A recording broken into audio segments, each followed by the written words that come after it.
Hi guys, welcome back to Waffles RC. Yes, this is not the garage. Had some things happen over the weekend, so wasn't really able to film or even work on the trophy truck car. So instead, I wanted to make sure you guys had a video to watch.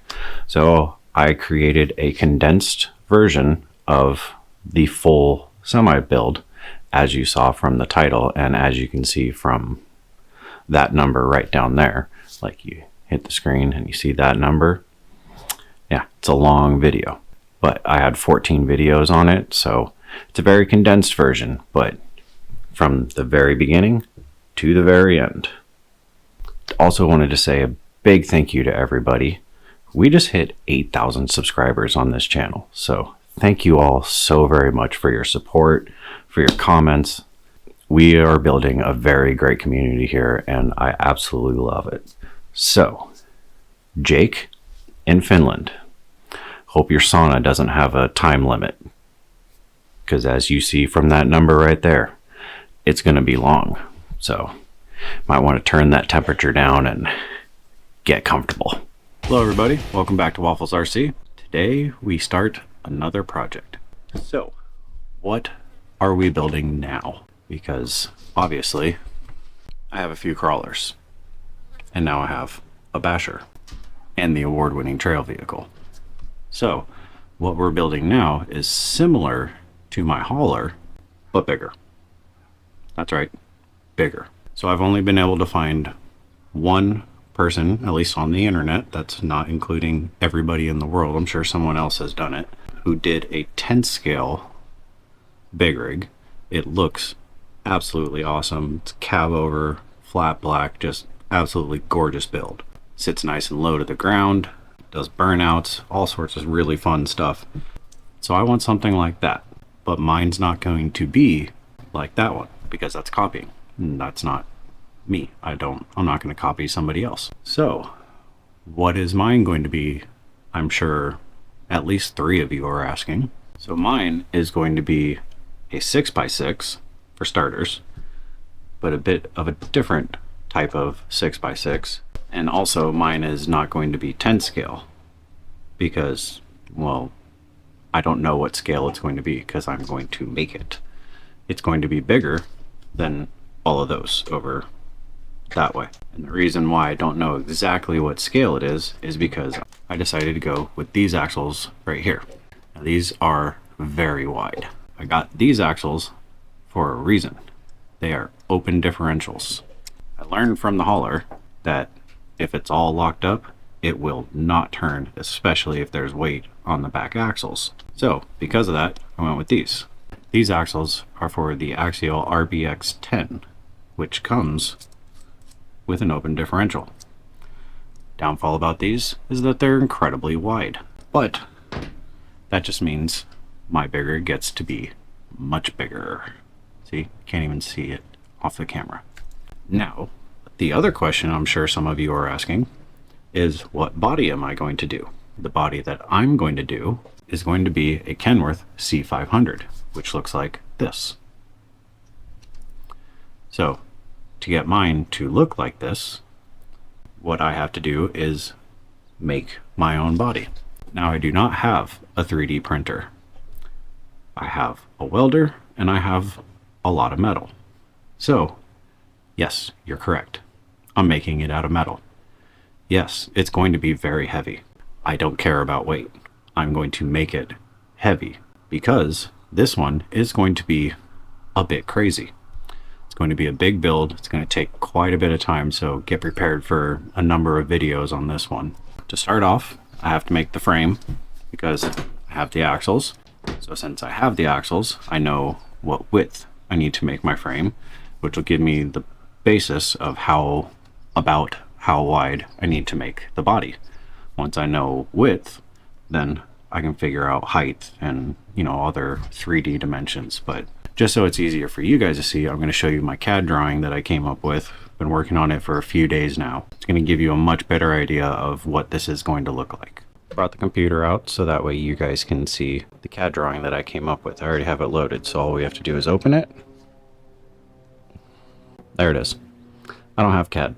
This is my version of how I'm going to make it, essentially. We have ourselves a front wheel. I have a hood. We have the cab. I'm going to do a sleeper, but I may do one that's a little bit longer. Some steps, big old fuel tanks, which we don't need fuel because it's electric. And then the frame rails. And as you can see here, the back wheels are somewhere, over here. So that's the basic premise of this. Also, the other thing that I'm going to do with this particular build is I'm going to make the back part of it a bit modular. So I am going to make a trailer, still trying to settle on what type of trailer I'm going to make. It's going to be a big one because it's going to be a big truck. Basically, I'm going to make the truck itself multi-purpose. It's going to tow the trailer, whatever I think of.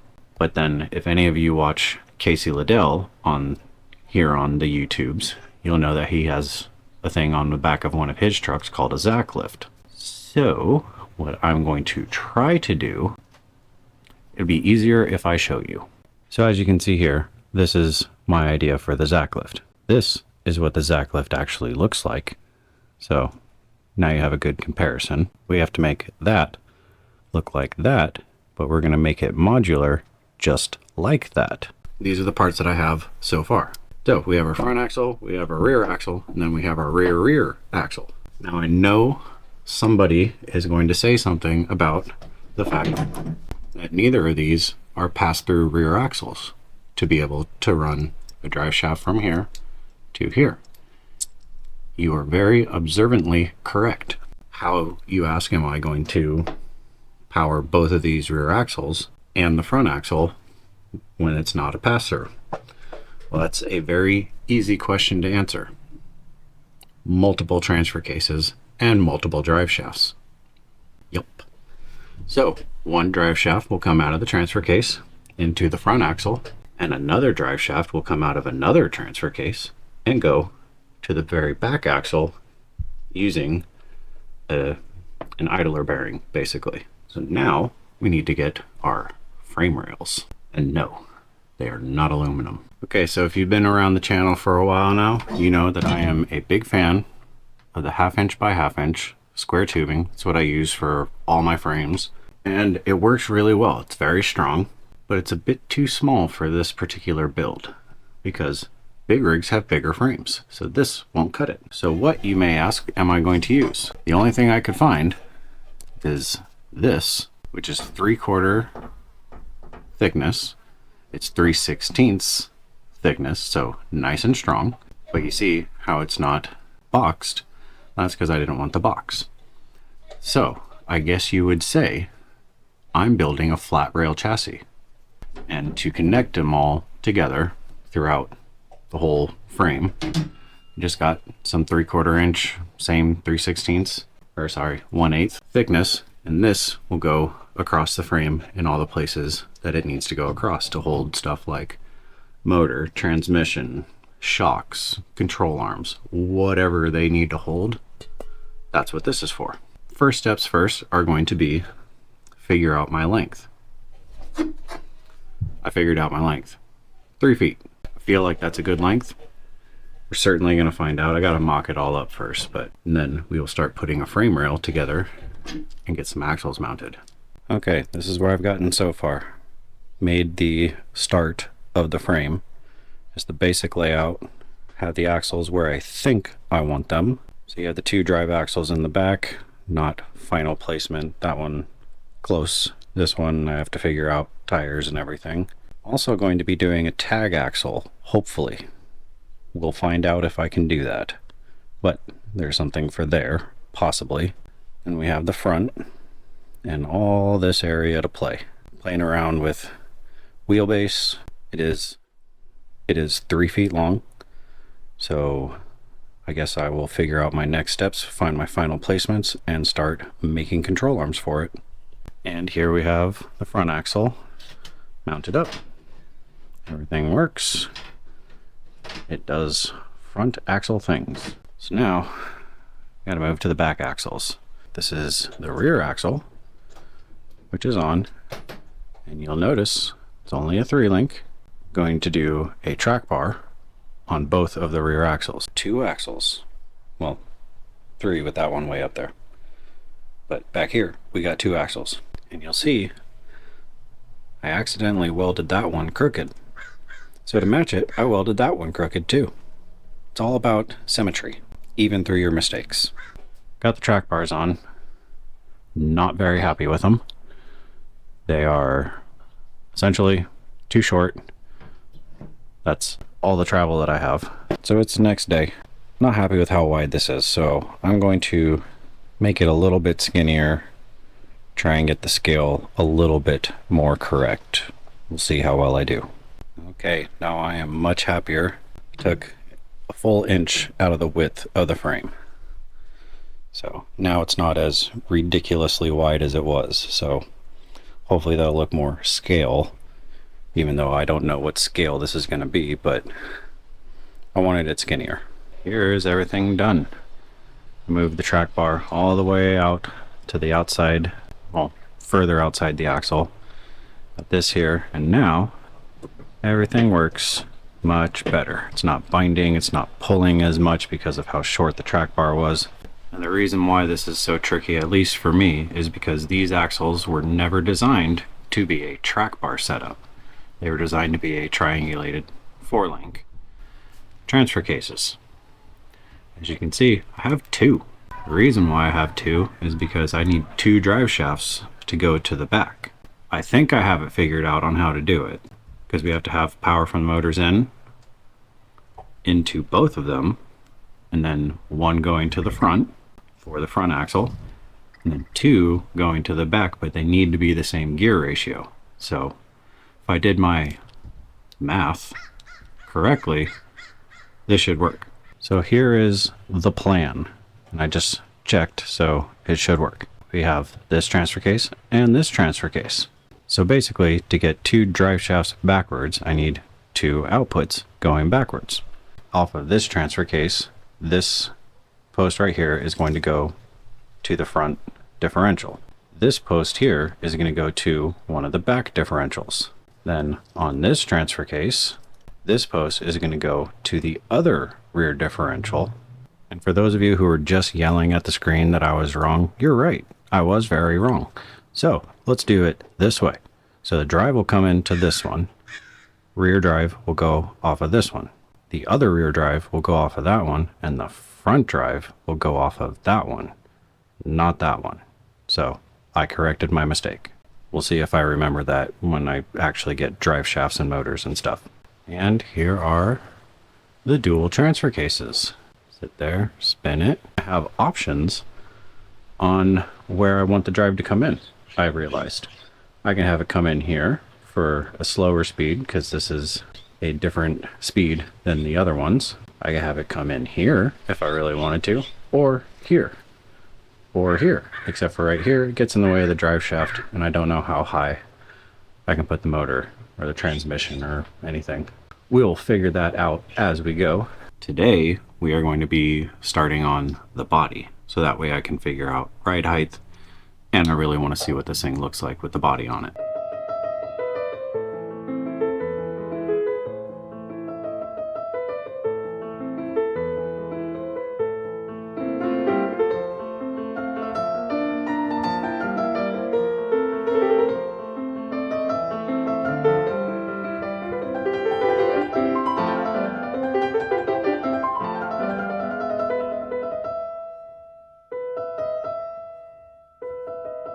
So I don't know if you can see any of this. Yeah, you can.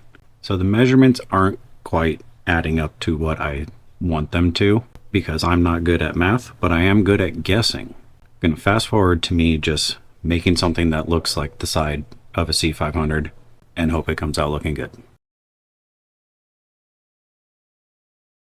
All right, I have just resorted to pictures because the measurements weren't working for me. That is for me. We have our front piece, angled it a little bit, just like the picture. We have our side piece. Yes, it doesn't look very good. I completely agree with you. That does not look very right, but it's missing the wheel arch, the air cleaner, the window, the shape of the door, which all of that's just going to be like painted. I'm not going to have functional doors. I'm not that good. To weld all these together, instead of just butting them up like that and hoping that everything works well. I'm going to be using my 3/16 tubing mainly for strength, and so I have something to weld to, grind off, and now I have a good rounded edge. And here is our cab-ish. I know it looks funny. It looks funny to me too. It kind of looks like a shoe. Like a big metal shoe. But once everything's decorated and stuff like that, it'll look right. And, you know, cut holes for grills and other fun stuff like that. For now, let's get a roof on it and the hood, and then figure out what to do here. I know to put a piece of metal there, but it's a little complicated. I'll figure it out. Okay, now it's starting to look like the cab of a truck. I'm glad that I did this a little extra tall. There still has to be wheel wells, but I have a feeling I might be cutting this a bit short. Let's see how this looks.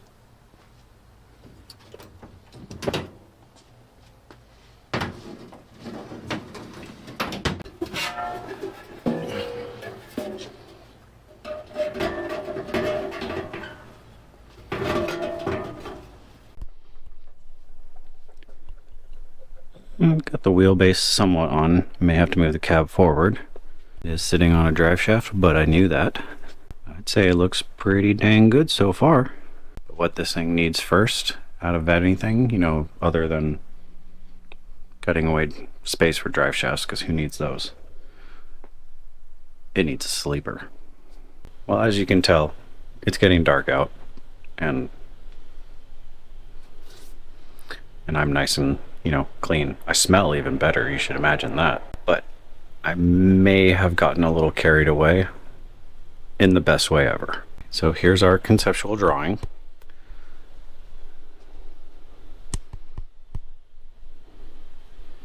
And here's the truck. May have gone a little big with the sleeper, but I'm not changing it because it was the best material that I had. It was straight and it was the right length, so I just bent it. But, you know, got kind of a gap in here. But I am super incredibly excited. It'll look better once there's decorations and fender flares. This is nowhere near done in any way. We're just on the tip of this thing.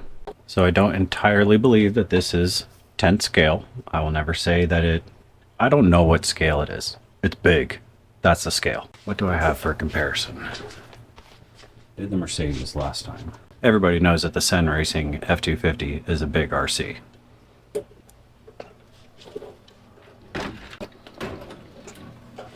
So I'd say I did pretty well size-wise, because cab, sleeper, 10 scale, full-size truck. I think this thing is going to be scaled just right. Even though this thing is in total right now 3 feet long.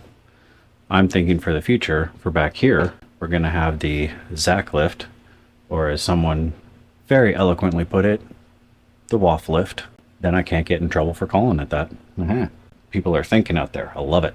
We can't have it right up against the sleeper because I have to be able to plug it in and bolt it on and all that stuff. So really there's only one thing to do.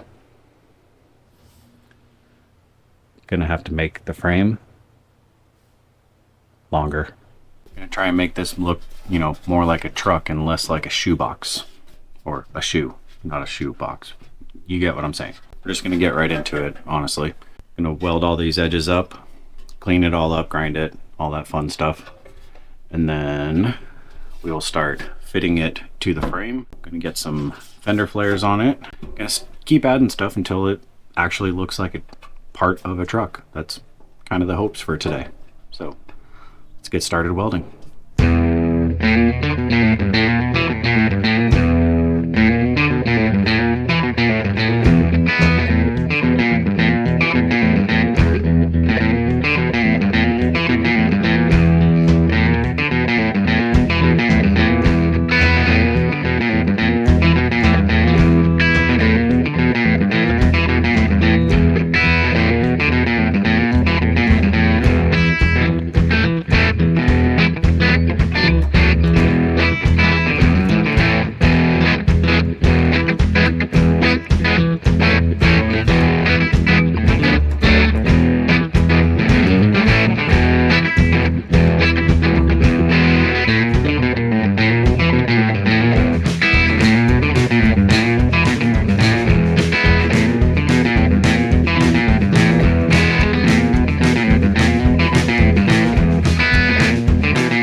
everything, ground down everything, made it look much nicer. So luckily for me, the fender flares on a C500 are very simple to make because it's just straight angles.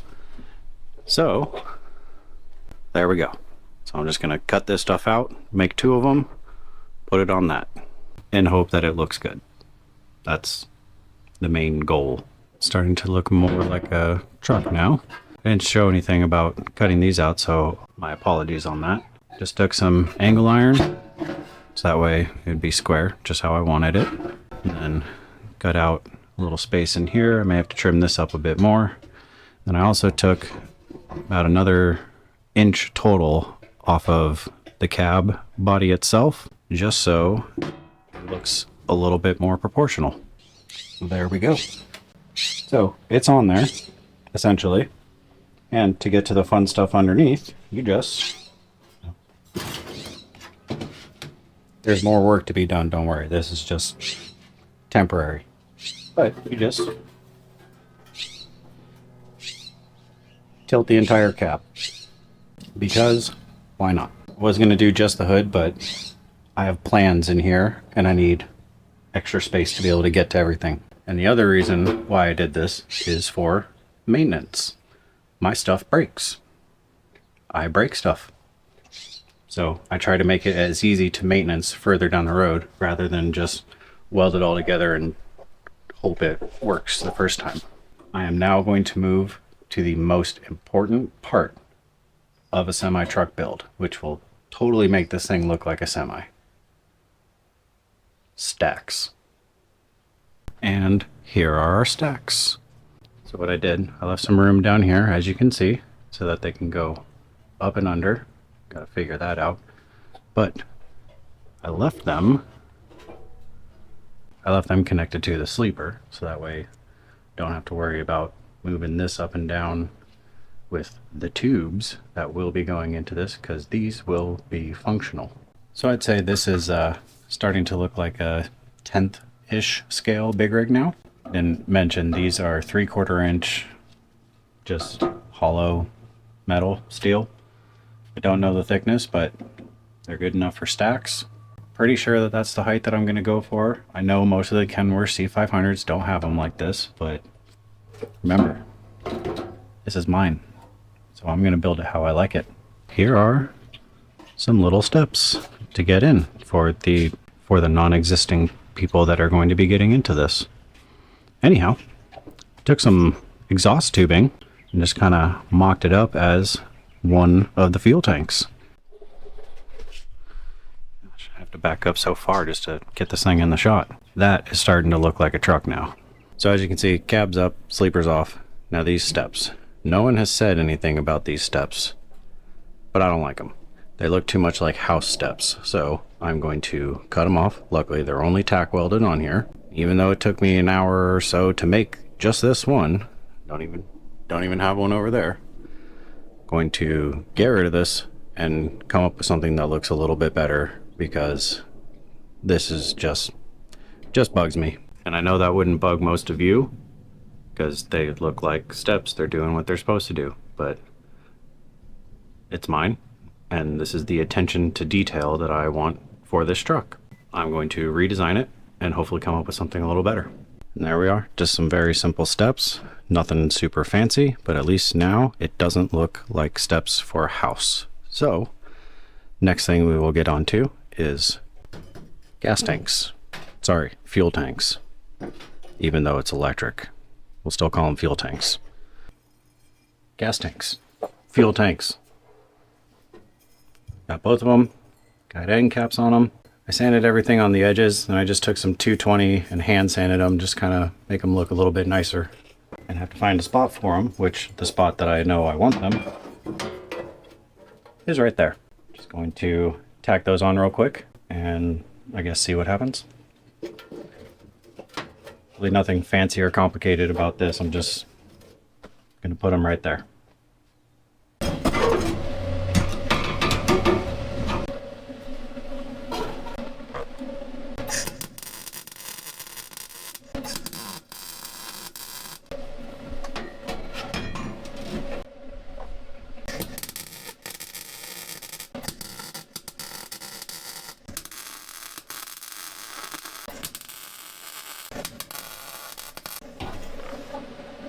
Oh, that's bad. Nobody's looking under there, so. But they're not coming off, that's all that matters. I made some air cleaners. All I used was the same 3/4 stuff that I used for the stacks and the top nuts for the struts on a 2018 Toyota Tacoma. The ones that came off of that. The joys of hoarding stuff, but it gives me a nice little realistic look of an air cleaner. And yes, I did both sides. Next steps, I'm actually going to put metal here so that way that looks a little bit better. And then I'm going to put a back piece on this so that way the body is essentially mostly finished. So here's the sleeper. Mostly ground down. Yes, I see it too. I'm very tired of spot welding. So got that all done, most of it. Then I got pieces in for the headlights because that's where they're going to sit, somewhere in there, but I needed a piece. But I am done spot welding and doing aesthetic sheet metal because now it's time for the fun stuff. So you've already seen the wheels. As you see, I took the red spacer out. I moved the offset all the way out because, as I have discovered off camera, even with these offset the way that they are, these axles are a lot wider than I thought they would be. So it's going to look awesome. That's what I'm going to go with. But the reason why I'm bringing these back up is because these showed up. So with this and this means now I can put some of these together because I only have 4 of these, get the shocks out and set the ride height and get this thing rolling.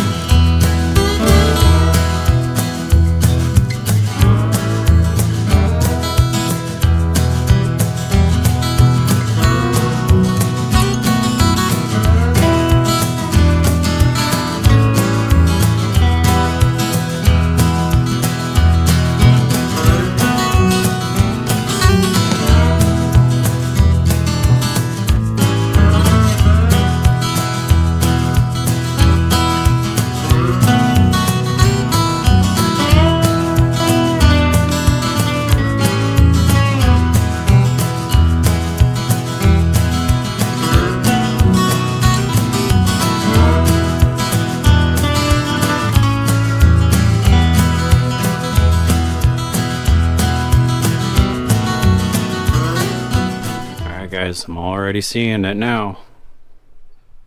Oh yeah, just ignore the fact that I don't have 6 wheels yet, but you can use your imagination. Do need to figure out something for the foam because this is nowhere near done and they're already going flat. So actually, on that note, if you guys know of anything that I can put in these tires to replace the foams that will make them more solid, not super solid, like still want a little bit of play, but I need to be able to handle more weight, please leave it down in the comments. Let me know, give me some ideas, because I'm still struggling with the hauler over there. But yeah, this thing is looking so cool. So now let's get the shocks out, set what I think would be right height, and take a look at it from there. So some time has passed and I've made some progress. And, well, I'll just show you guys. It's so awesome! Look at it. So it's all bottomed out. So I know that's not centered, but it's still going to go up once springs are in it. So back here, I wanted to run dual shocks on each corner of each axle. And it didn't work out like I wanted. So, you know, work with what you have. Because there's not enough mounting points to be able to put the multiple shocks on, so I did it like this. Just gonna double up the springs inside of this thing. I was able to run dual shocks on this. Got them on the other side. I would move the camera over there, but it's either I hold the camera and the hood or the cab. It's a lot of work, so just trust me, they look the same. If you made it this far through the video, you get to see something, because that means you're fully invested in this build. So as you can see, I have the scale out. So I want to know how much this thing weighs as it sits right now. So let's get some balancing skills on and see what happens. Genuinely surprised that that's working. All right, so the final result of how much it weighs so far with nothing else in it other than the body and the frame and the axles is 20 pounds, 4.5 ounces. It's pretty heavy considering there's nothing in it yet. So you may be asking yourself, am I going to do anything to mitigate some of this weight? No. I'm going to add more because we still have the back part that needs to go on, all the other stuff, then all the stuff in here that has to go in here, you know, like batteries, transmission, drive shafts, all that fun stuff. So it's really heavy, but it doesn't bother me one bit because the plans that I have for this thing, weight is not an issue. I just need a forklift to get it into the truck to get it anywhere, or put a seat, a chair on the back and just drive myself everywhere. As you can see, we have more wheels on the back and I mounted the shocks. So everybody's all happy back here. There's the whole thing in its entirety. Now that that's done, what we're going to do is, like I said, I'm pretty sure in the first episode of all this, is I need to make the frame just a little bit longer. Not a lot longer, maybe like 3 or 4 inches, but I need a little bit more length on it. So I'm going to get started on that. Hopefully when I cut it and extend it, I can keep the frame straight. That's kind of a worry for me, but we'll make it work. So I took the sleeper off, as you can see, it's over there. So the goal is going to cut it right here equally, hopefully, and move it and weld in a new piece either on the inside or the outside, probably the outside. All this is eventually going to get covered up. Obviously that is. So if there's a little step in the frame, I'm not overly concerned. Let's get to cutting and hoping that it works. Well, there's no going back now. Hopefully this works, because kind of in trouble if it doesn't. See what happens. Okay, there it is. About 3 inches longer. Yeah, I made it 3 inches longer. I cut it in half, made some pieces, cut some other flat pieces that were longer than it, measured it, welded it in, did a filler piece to make this look a little bit better. Once again, none of this is completely finished, so I still have a lot of grinding and extra welding. This is just where it is right now. So now the next steps that we're going to do, lots of drive shafts, and a lot of carrier bearings. I don't know how this is all going to work, but I'm certainly going to find out and let you guys know, because I'm doing this very differently, because this axle, the front axle, is not a pass-through axle. So I guess we'll see what happens.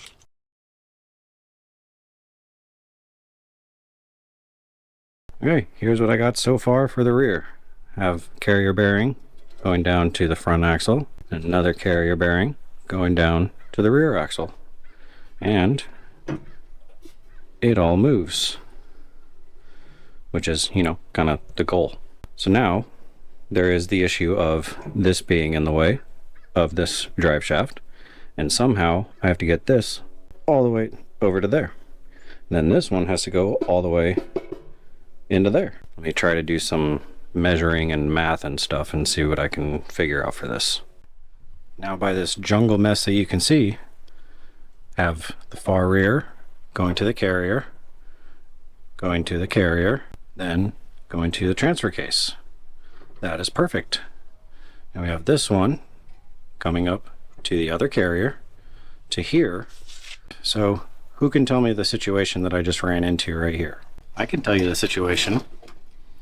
And the situation is that I ordered these drive shafts and I measured them, and I got the cut to length ones.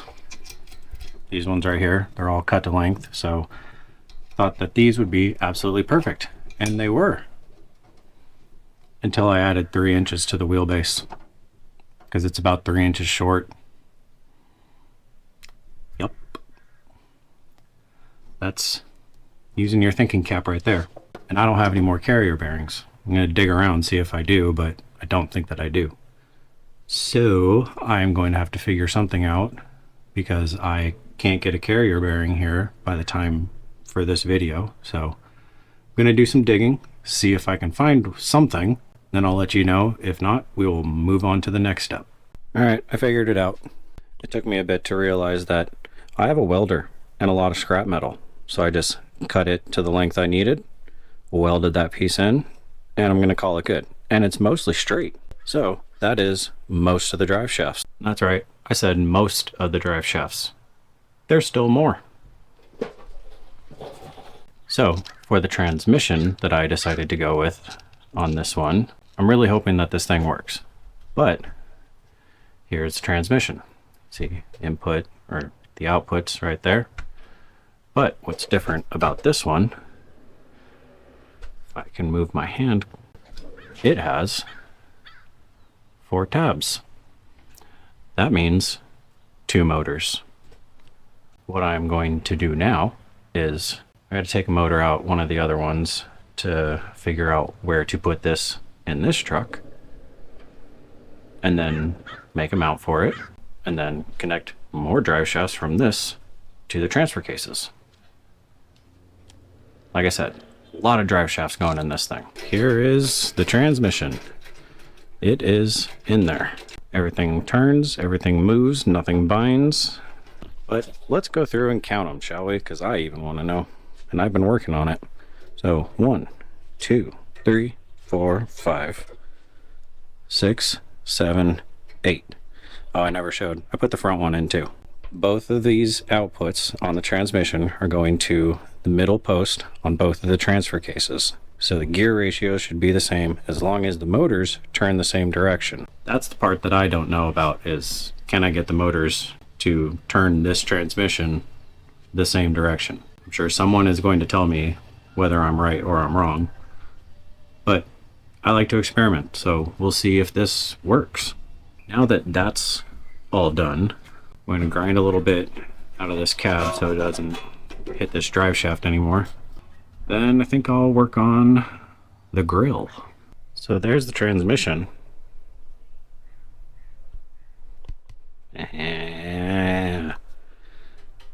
Got a grill on there. Bars, that's just for, holding this thing up. And then I added the lights. So the grill I made out of, by one of your guys' suggestions, an office file holder thing. See?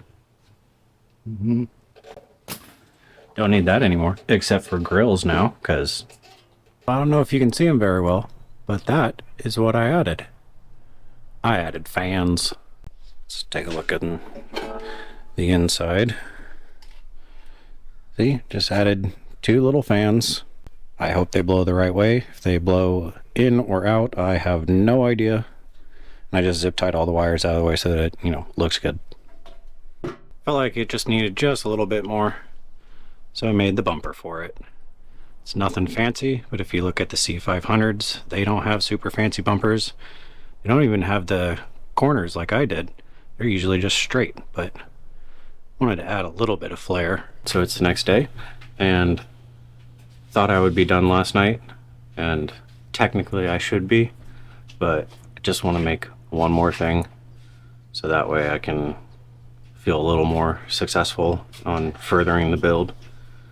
So what we're going to do is make a headache rack. So I'm just gonna put a headache rack back here. I'm gonna make it out of my 1/2-inch square stock. Main reason for that is I want to make a headache rack for it.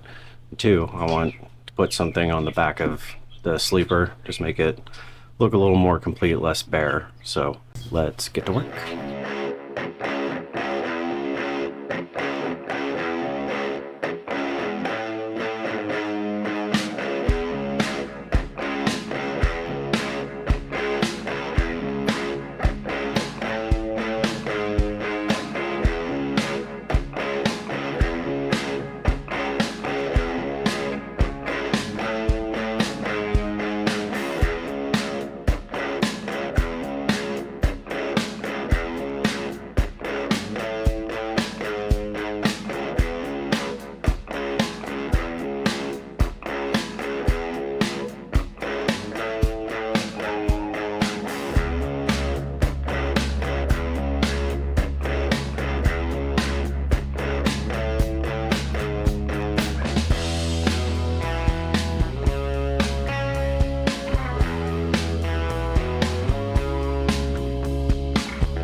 There is a very basic headache rack. So the reason for the holes there are because if you look at most headache racks on big rigs, especially ones that do a lot of heavy hauling, that's where they hang chains. So that's what I plan on doing as well. And I just noticed that that hole is way off, but I don't really mind. So now what I'm going to do is I'm going to take this, put a piece of sheet metal on the back just to clean it up basically, because most of them have a protective plate, I guess. I don't know. Put a piece of sheet metal on the back, make some tabs, and mount it on the truck. So be back in just a second, and this will be on the truck. I'd say it's about time for new gloves, because it's not really gloving anymore. There's a headache rack. I actually bolted this one on because, well, I don't know, I just felt like bolting it on. But got the sheet metal back there, spot for our chains. Still have to do some kickers down to it, maybe a toolbox or something. I don't know. I got to figure out all this mess first. We are back on the 1/10 scale big rig, semi, whatever you want to call it. Just going to keep adding to it, honestly. I have a few ideas. First and foremost is going to be tag axle. So this is going to go in front of the front rear axle. Yeah. And it's just going to be there to support weight. It has no drive. It's just a, can't see it because of my hands. It's just a trailer axle, so it's non-driven. So this is the widest trailer axle that I could find on Amazon. And these are designed for 14 scale. So this is really wide for a 14 scale. But it's not wide enough for this. So I'm going to cut it in half and extend it with some metal. I did get the tag axle on, and I overcomplicated it, but it's on there. There is the tag axle. So those are driven. That just rides along for fun. I made it wider, did a triangulated 4-link on it, and yeah, so it's just there. I can't move it because, well, it's sitting on its own weight. But what we're going to do next, because it's a very hot topic of what I'm going to do with it, is windows.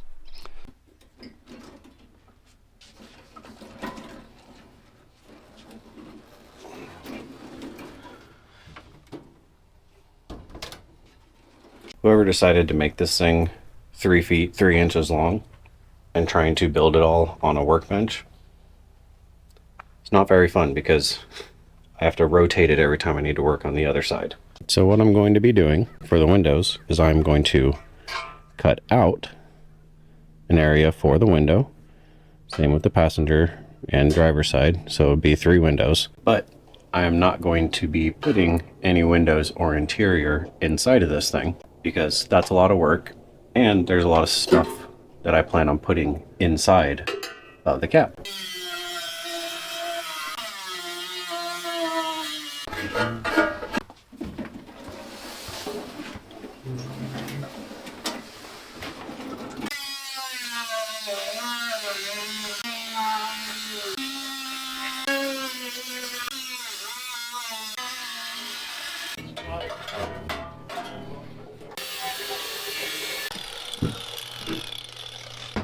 Wanted the big one for that.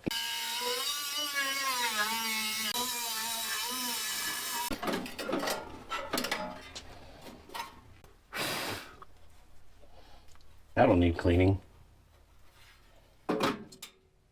So I'm just going to clean it all up. And there you have it. I have all the windows. I'm not about to turn this thing all the way around just so you can see the other one. You can see through it. See? Right through there. And the windshield. Now that I have the window cut out, I'm going to make a visor because I like the looks of visors. Just going to bend up some sheet metal and see how it looks. And there's our visor. I think it adds a little bit more to this thing. Just a little bit extra flair. Looks good from the side too.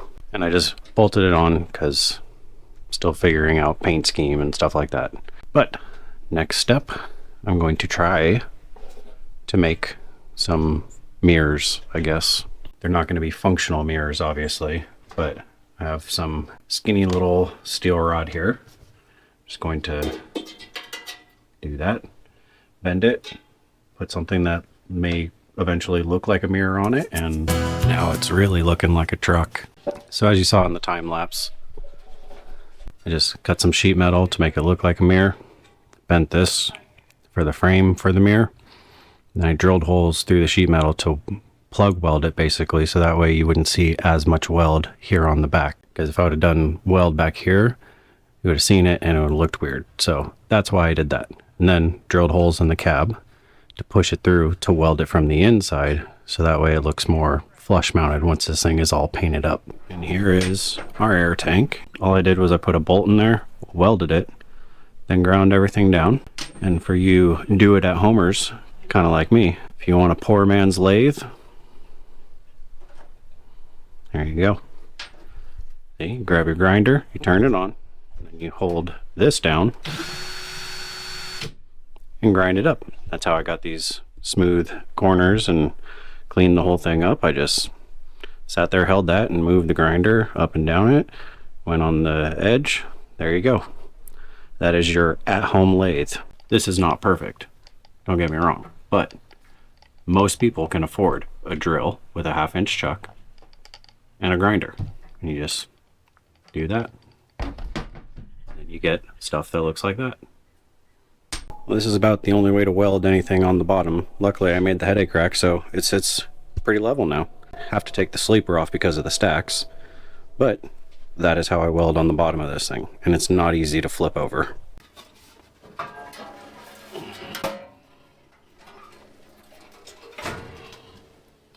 It's like someone made this whole thing out of metal or something. Interested to know how much it weighs again.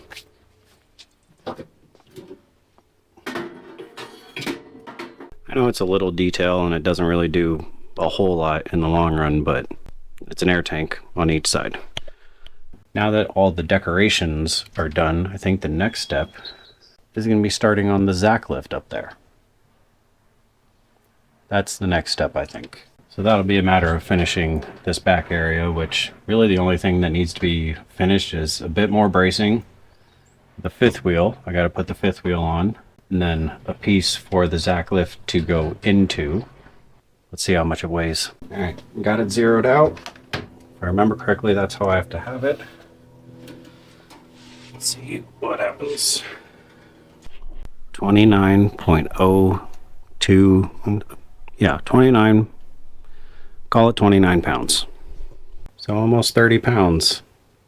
And we still have the Zachlift to do. We are back on the 10th scale big rig. A lot planned in this video, hopefully. But first I want to say a couple of things. Thank you all for watching. Thank you all for subscribing. Thank you all for the comments. It's so positive in the comment section and I absolutely love it.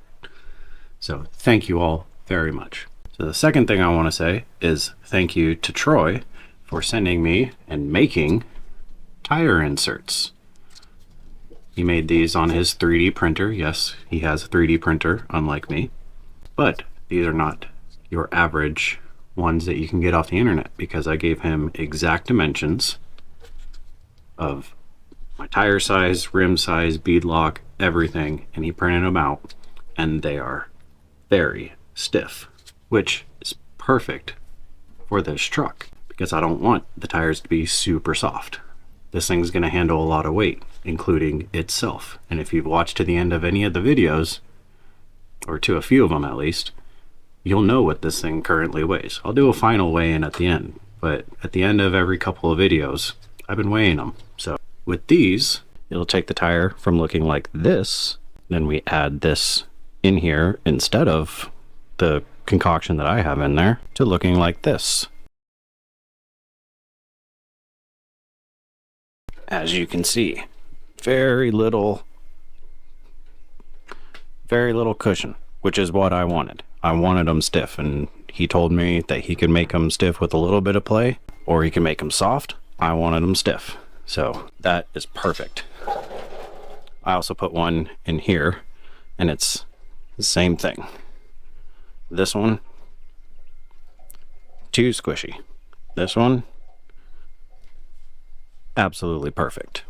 So basically went from these to, well, you can't see them, they're in the tire now, but that is exactly what I wanted. So thank you very much, Troy. So I don't have to run this anymore.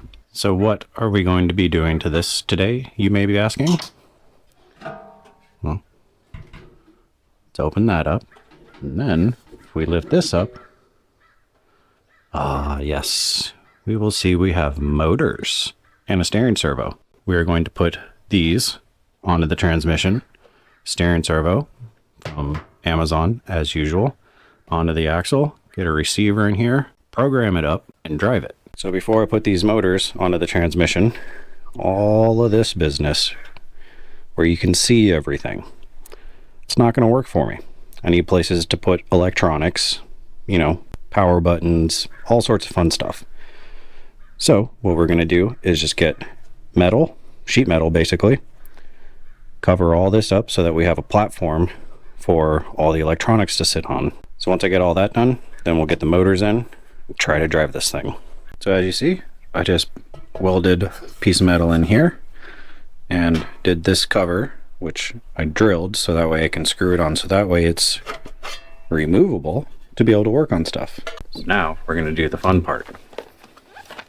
Motors.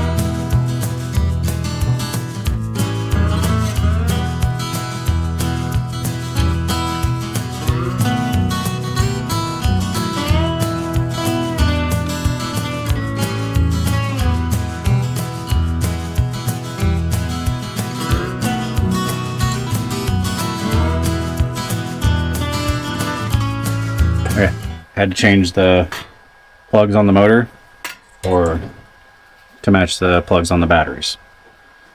So, you know, avoiding warranties everywhere we go. Nothing's on fire, so we're doing good so far. Those plugged in the wrong ones. After quite a bit of time and Googling, it finally works. So both motors are spinning the correct direction. You'd have to reverse one of the motors. It's a mess, but I think I got it working. Well, it's working correctly. So I'm not an expert, so take this all with a grain of salt, because I figured out how to do this via the internet. So I'm going to clean up this spaghetti mess that is my truck as of right now, and I want to drive it. So let's see it drive.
Morning, everybody.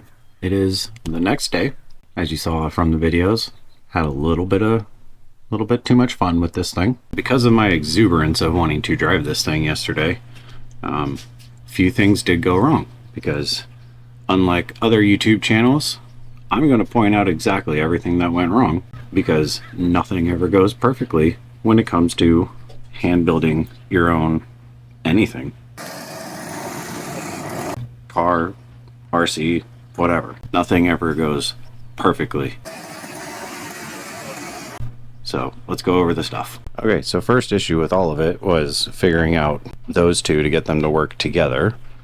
That was that, but got that figured out. This tab for the control arm broke off. This control arm for this axle came off. This drive shaft came off. That drive shaft came off. And, oh yeah, most importantly, that wheel came off. That was funny though. Hopefully I got it on film. And all of this is, that wheel shouldn't turn. So the lesson to be learned from that is don't let your excitement outweigh your common sense and judgment. I shouldn't have taken this thing driving, let alone pulling myself out in the street. You live and you learn. But we are going to move on. First thing I'm going to do is take the motors off of here because we know that they work and I don't need them in my way. Then the next step will be, we already done that. So now it's time to work on that. To start doing that, we need our fifth wheel hitch. Fifth wheel hitch. Just made some tabs here and here, bolted it through, and we have a fifth wheel hitch. So now we have to get started making the frame for our Zachlift idea. Here's a basic frame layout. So this will go up onto here, just like so. It's got a bed. So now what I have to do, as you see, I've already drilled some holes. I'm going to be welding these little bolts here into there. And then I'm going to put a piece on the frame here. There will be two of them. I'll put a piece on the frame here, match the holes up, get it level, and basically that'll be the locking to lock it into place along with the fifth wheel, and just have some wing nuts. Have the bolts right here. Got this that stays on the truck. Then you just drive into it, lock this in, bam. Once you put wing nuts on there. Next part, the boom. Gotta make it tilt like that. So I'm gonna make some brackets, drill a hole through this, put a bolt through so that way it can pivot up and down like it needs to. Here's the bed platform, and here is our boom. As you can see, it goes up and down, so it's what it needs to do. So the goal is to try and make it look like this, at least close enough to it. I don't know how close I'm going to get to that, but we'll see. We'll see how good I can get there.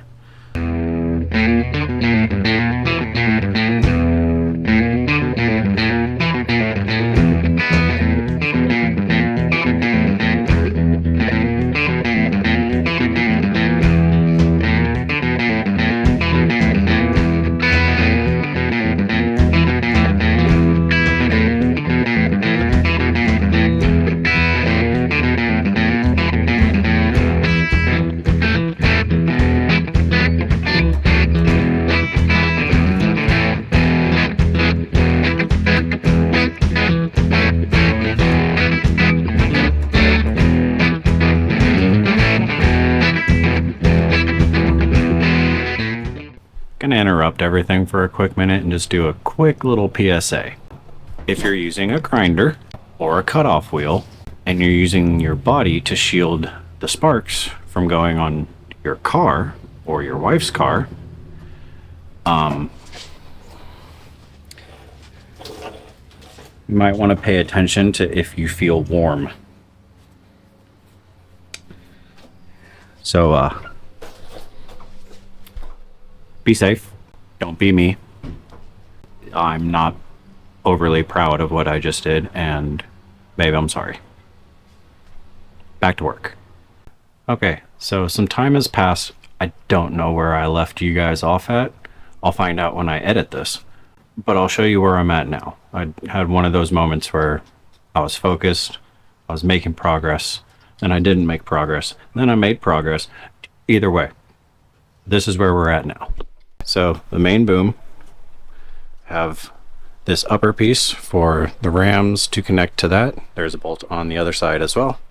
Then down here, you'll see the extended part of the boom that will go under a truck, and it folds up. Yes, I see that. No, this is not in its final place, because I'm going to drive around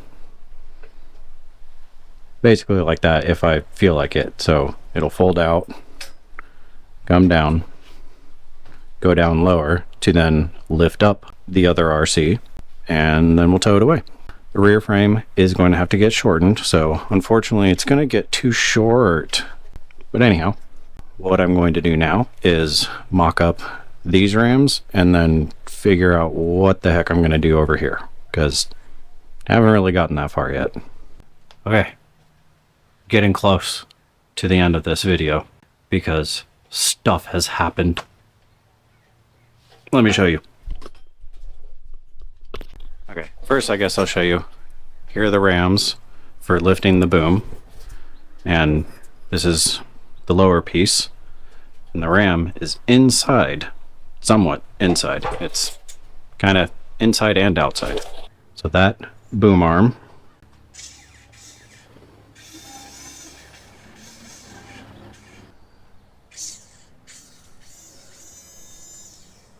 now the main boom. Oh, nope, I do not have it correctly. What's backwards?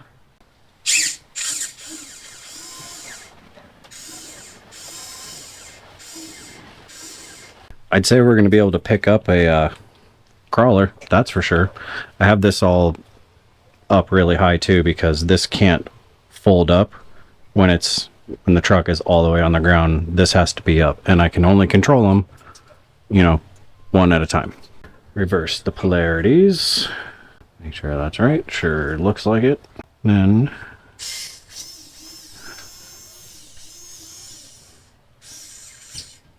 there we go. Oh, tell me it's not cool. This is going to remain separate from the truck, power-wise.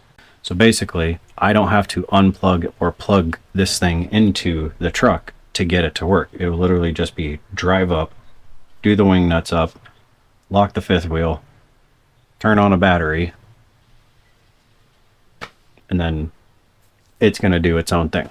So first thing that I'm going to do is finish off the back half, or the back portion of this, so that the whole Zachlift itself will be all done, and then we'll move on to other stuff. All right, as you can see, created a rear frame, cut a section out for the boom, so now it can go right in here. Now, I forgot to start filming, but I'm gonna start putting some skins on this thing, try to make it look like the actual Zachlift, essentially. That took some work, but here we have it. Just an enclosed box. Still have a lot of cutting to do to, you know, make room for the boom and, you know, other important things that go along with this. Got the bend in it, just like the real Zachlift. So now I have to spend probably the next hour or so spot welding all of this, then grinding it, then cutting it. So for me, it's going to be about an hour, maybe more. For you, it'll be right now.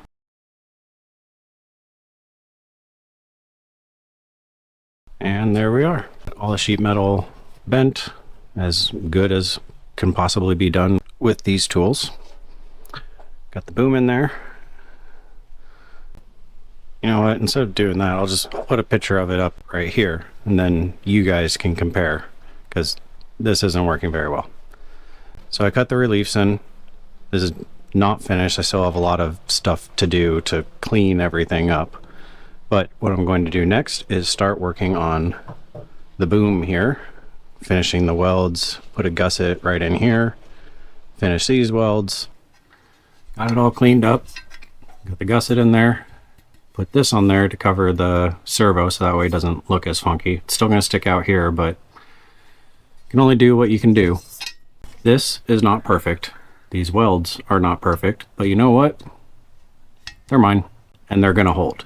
So they don't look horrible, they just don't look great. So the next thing I'm gonna do here with the boom, it's hot. I have to take a little bit of creative license because this is an RC, so I can't do it exactly like the Zachlift, but I'm gonna add some winches. How strong these are, I have no idea. Honestly, just going for looks with these. Gonna make a little plate, somehow get them on here, get some runs for them. I don't know, I'm gonna figure it out as I go. Got the boom on, just took some nuts, drilled out the thread so that way it'd be smooth. And I have the 2 winches. Mounted this one above the other one, so one will go into one side. Still have to do some hooks down here. Also did the wheel lift. You know, just kept busy, basically. That's like that. So now, one of the last things I'm gonna do tonight is the down mud flaps, as you saw in that picture.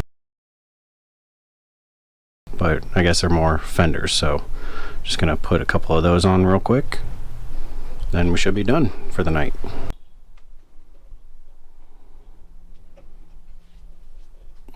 There we are. We have most of a Zachlift. That obviously goes down more because these are extended out a bit. As you can see, put the, I guess, mud flaps. I might make them shorter, but just trying to make it look like the actual Zachlift. Still have a lot of finalization to do to this and the truck. Truck still has to come apart and get fully welded, but the Zachlift itself is still, the whole goal of this is it's removable. And all of its power and everything will be under there. Alright guys, I couldn't leave you off with where this thing was because it was, honestly, it was bugging me. A box. So the plan is to put doors on both sides to make it look just like, I guess, the fully kitted out Zachlift with the storage box. Still have a lot of work to do in here, and as you can see, I can still get to that bolt for maintenance.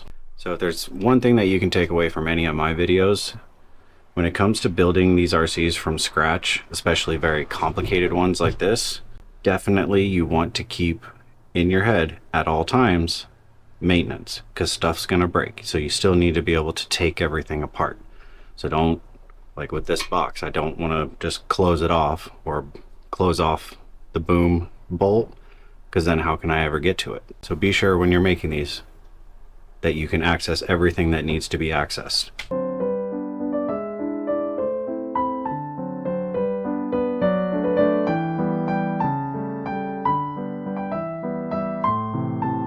So that's 40 pounds. No batteries, no electronics, nothing. Just the Zachlift, the frame, and the body. That's all we got so far. Still working on it. It's taking quite a while, but if you want something to look right, take your time on it. That's what I'm doing with this. So as you can see, the Zachlift is not on it. And that is for a particular reason. So the reason why the Zachlift is not on here is because of our 5th wheel hitch. This thing, as you can see, there's a new bar here. There's the locking mechanism in here. So all I did was took a link, added some length to it because I needed more length. And everybody knows when you buy steering servos off the internet, it comes with all these plastic pieces that just, you never know what to do and you just need the steering horn. But now I know what to do with one of them. So put the bar in, it's connected down here, it's connected right here, and push it back. Now the hitch is unlocked. Push it back again, or push it the other way. Now the hitch is locked. And when the Zachlift is on here, this is accessible. Same with the wing nuts. So to take the Zachlift off, undo the wing nuts, and then we'll just do that. And now the Zachlift will come off. So I'm going to put doors on these cabinets here, fill it with sheet metal so that way the electrical stuff can all sit in there and not get in the way of anything. And then for the Outriggers, we have to make the legs. And then I also have to make some for the front. And this thing is heavy. As it sits right now, it's 10 pounds. All right, I don't know if you guys can see in there, but I have a sheet of metal down in here for everything to sit on. Can still get to that bolt, most importantly, and a door. Not the fanciest thing. I have to figure out a locking mechanism. Probably do the magnets like everybody tells me to do every time I do any door. As you can see, the other one opened. So there's one back here as well. And once it all gets painted, it'll look pretty dang good. Next thing on the list of things to do to get this finished up before we can plug everything in and tow our first vehicle with it. I'm gonna do the outriggers on the back and outriggers on the front. Haven't figured out those. I have figured out these, I just have to do it. Here's the outrigger down. And here's the outrigger down. As you can see, I moved it far enough out so the truck can still come in and out of here. Okay, there it is sitting on its own legs. Still quite a lot of work to do, just gonna be honest, because not exactly level, but I did it on the truck, which also is not exactly level, so we'll see how it all works. But for now, I'm going to get to wiring all of this business up so that it can work. Well, after trying to read these very good instructions, which I'm sure are better read in that language rather than English, finally figured it out. I wasn't really expecting a whole lot. This plus the receiver together, I think, was like $25. So the fact that the instructions aren't very good, you kind of know that going into it. So don't be surprised. On our super fancy controller, if we go what it would think is forward, we can lift the boom. And for the turning of what it thinks, we have the wheel lift. And we just bring it all down.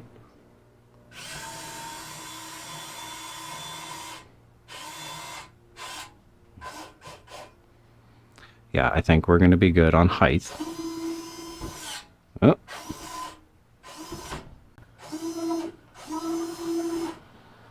There's some fine tuning to do. There was a bolt that was getting caught there. I want to get it on the truck and see what it looks like working on the truck. So I'll just pack all this stuff in here and see what happens.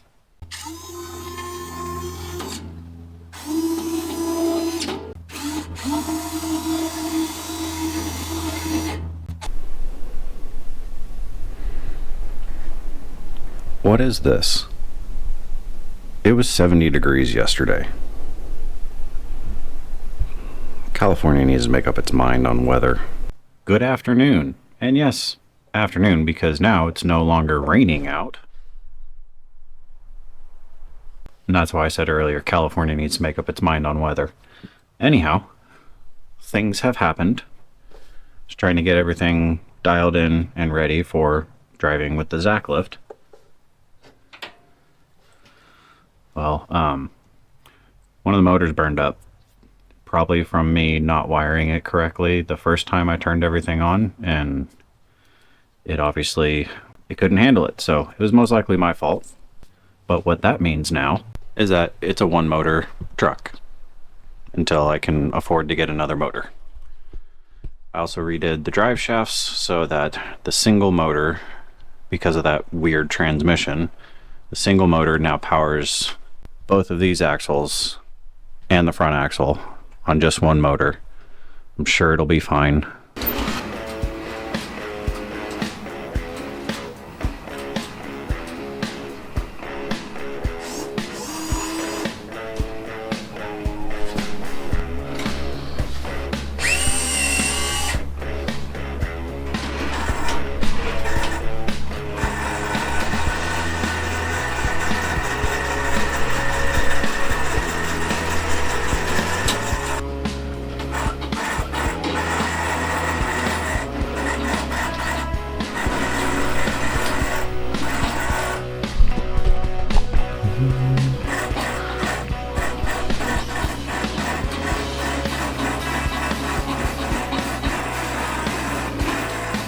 Okay, there's that one.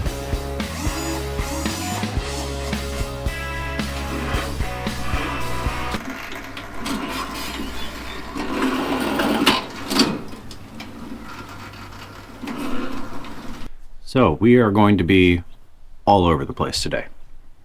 I want to get the trailer right there mostly finished, or as close to finished as it needs to be. Just a few more things to kind of strengthen it up, maybe add a few things here and there. And then I was going to paint the semi off camera, but I realized there's a lot of work that I have to do to get there.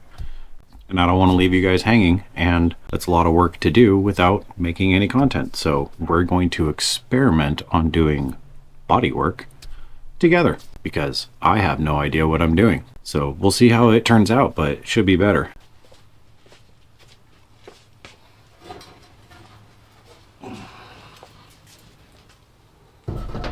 Right.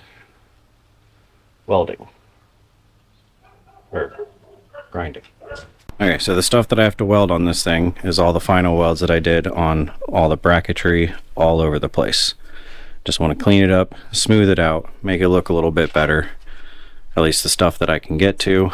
I'm really regretting mounting the cab like that, mainly because of these mirrors, but we'll work around it. Did the whole truck, including the frame. Just a lot of very boring sanding. And I still have to do the Zachlift, but I got to take it all apart first. But that'll be for tomorrow. I got stuff to go do. So tomorrow, take the Zachlift apart, sand it all up, just like the truck and the sleeper, and then prime it and hopefully paint it, as long as it's not windy like it is today. So here's hoping. Good morning, everybody. Today is paint day, the day I've been dreading the most on this entire build, because I have to paint it. I'm gonna try my best. And any advice that I'm going to give about painting, take it with a grain of salt. I'm doing everything with spray paint. I watched some YouTube videos on how to do it, or how to attempt to do it properly. So we'll see how it turns out. Okay, so one thing I have learned from the internet is that you want a good, clean, aerated environment when it comes to painting.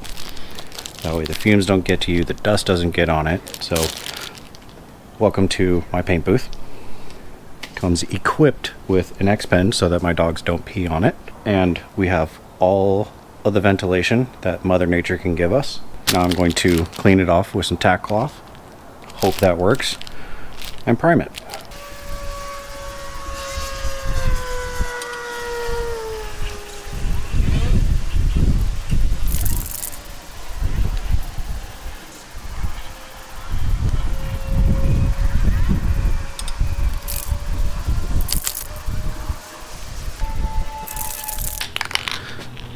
Now we'll let those dry up for a bit.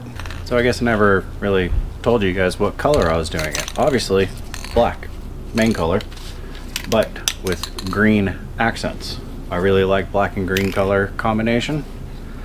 I think and hope that it will look good. It all depends on which color green I picked. And I don't know, I think I picked a good one. But it's gonna be like two-tone on the body. So I was gonna do like a green stripe halfway down it. So top black, bottom black, green in the middle, Zachlift, painted about the same. And then chrome bits everywhere. And the whole frame, just black. Gets covered with a bunch of stuff. I might get spicy and add some green hints in there somewhere.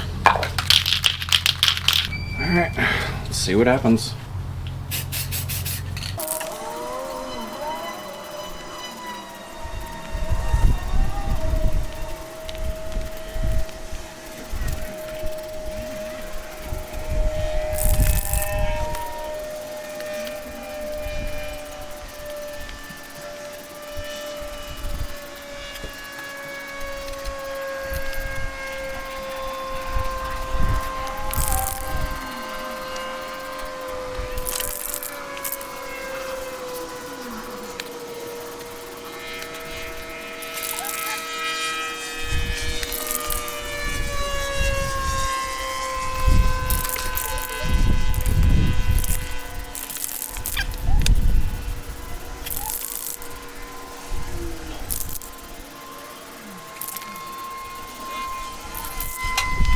First coat done.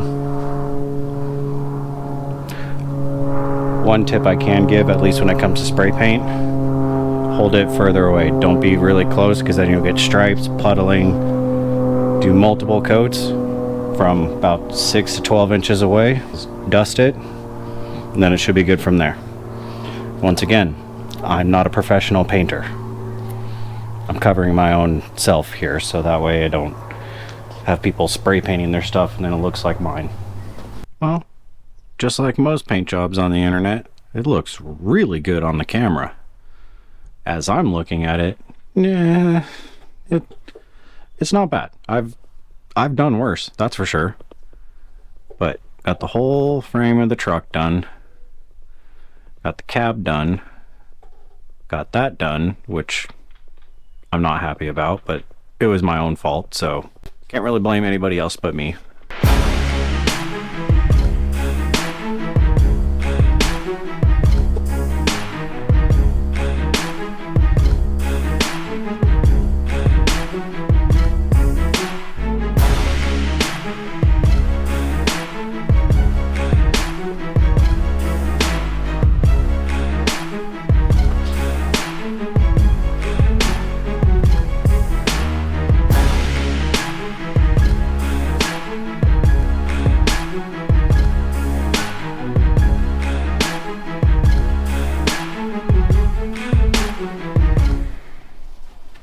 I will say, on the camera, as per usual, this paint job looks really, really good. But like I said, I will show you the imperfections. There's my fingerprint, because I was impatient on taking off the tape. I missed a little bit there. That's not shadow, that's just completely not there. Lots of overspray. Not overly concerned with it, just because most, like this area, will all be covered. In there will all be covered. Back here there was no overspray, thankfully. Gas tanks actually came out pretty dang good. Also got the little air tanks on both sides. That was fun, and you can see right there, there's the overspray. So may have some touch-ups to do. Oh, got a lot of overspray right there. Yeah.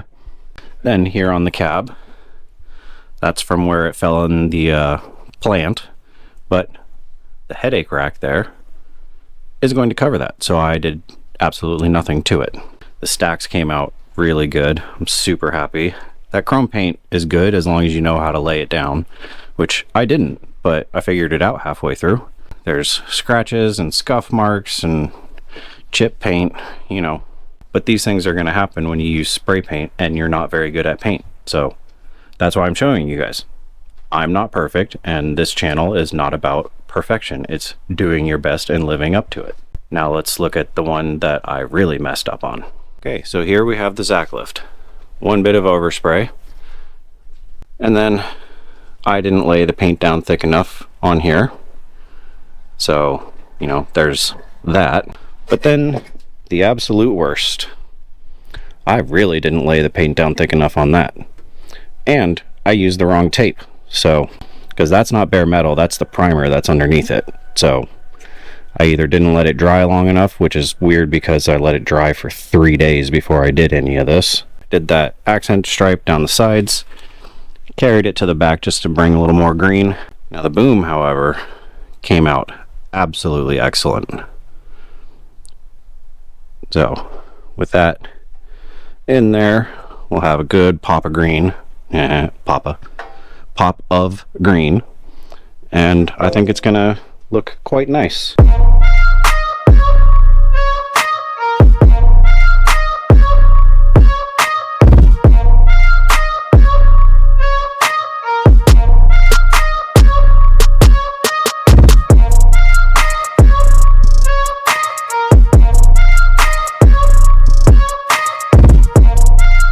Alright guys, I got 2 axles in.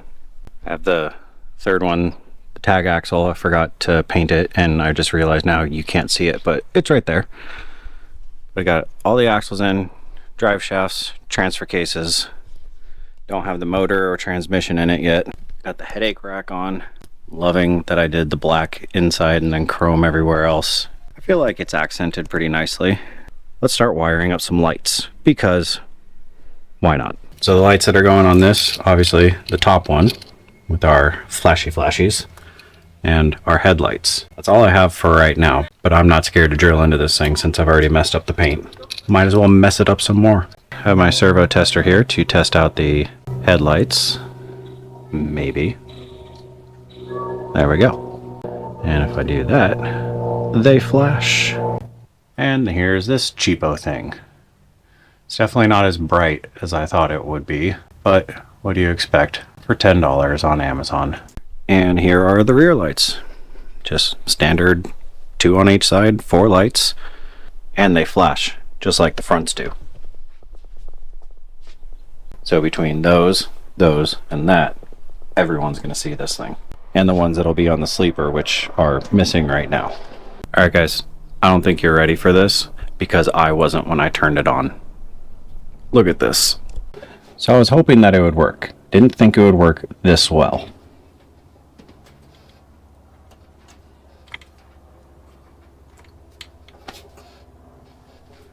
I mean, come on. All I did was drill holes and then glued that stuff. You saw what I did. And since I have it on that same junction block, they flash with the rest of the truck. It is very cheap. I need to seal up the stack itself, but it does come with a remote. So watch this one, hopefully. I'll fast forward through this part as it builds up.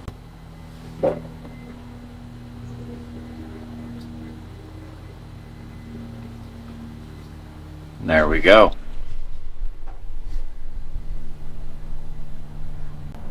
Can't find a good angle where you can actually see it.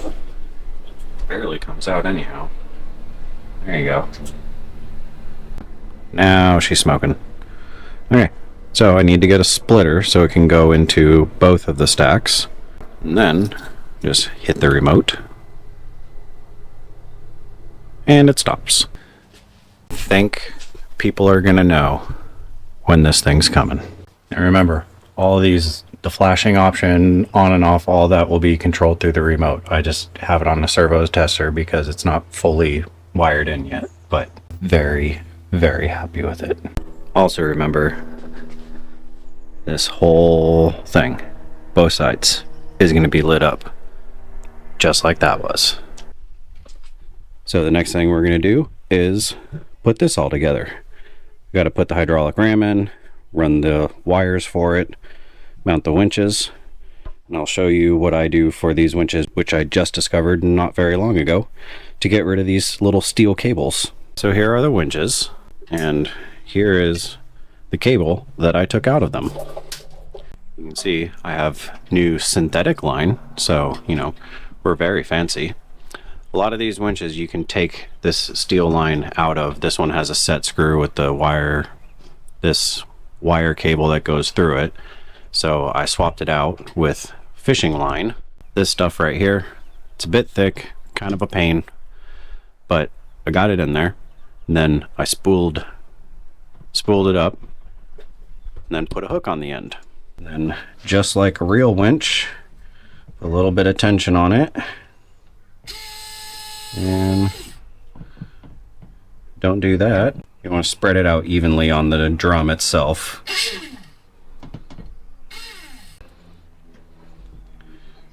It's okay, you only need like 3 or 4 hands to be able to do this correctly. It's a lot easier on a big truck, but you can make this work. This is what the nuts were for, was for the cables to have guides to go through. Yes, they cross over a little bit. And then on the end, just have these ones hooked on to right there. Forgot to put electrical tape on that, so I'll do that right now. But that's all I did with this one, just clean it up, a little bit of electrical tape. Alright guys, just so you know, wiring is a game of patience. And how do I know this? Yeah, it's dark out and the street light's on. And very bright light on my face. But to show you how much patience is really needed for electrical work on these RCs, at least complicated ones, this is what you have to look forward to when you do very complicated builds, or at least with a lot of wiring. It's a lot of experimenting and mess. But let me walk you through everything that has been done since last you saw. So this is the mess of wiring in here. If we can possibly see, here is the BEC. Here is the battery. And yes, this is as clean as I was able to get it. Here's the receiver for our transmitter. And then on the other side are the receivers for the wireless winch controllers. Why, you're asking? Did I do these? Because that's all I had.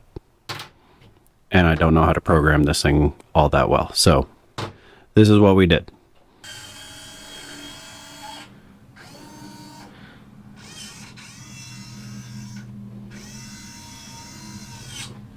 But most importantly, that's right, lots of lights. Yes, the back doesn't flash as fast as the front, but that's because of the light controller that's on it. But you're gonna know that this thing is coming.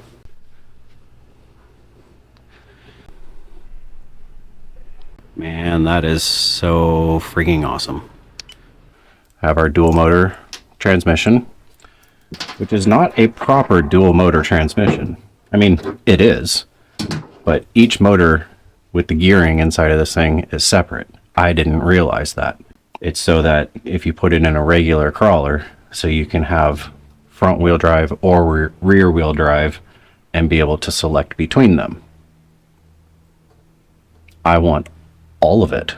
So all I'm doing is connecting drive shafts from each motor to the same input on both of the transfer cases on this thing, so that way both motors will be turning all 6 wheels at the exact same rate using the same amount of power, hopefully. So sleeper is right here.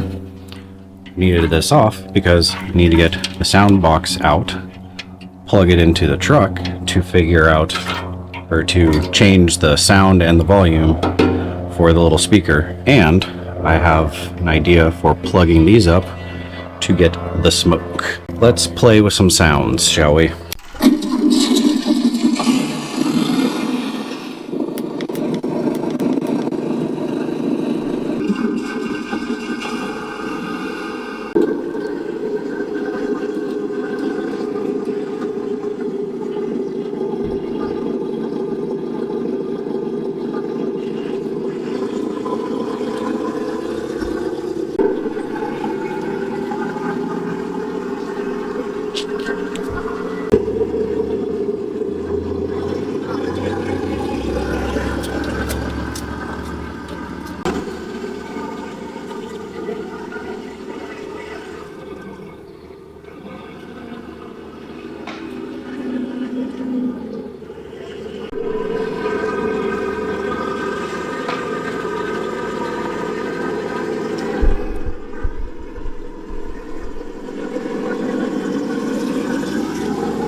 Alright guys, that is it. It's done. It runs, it works.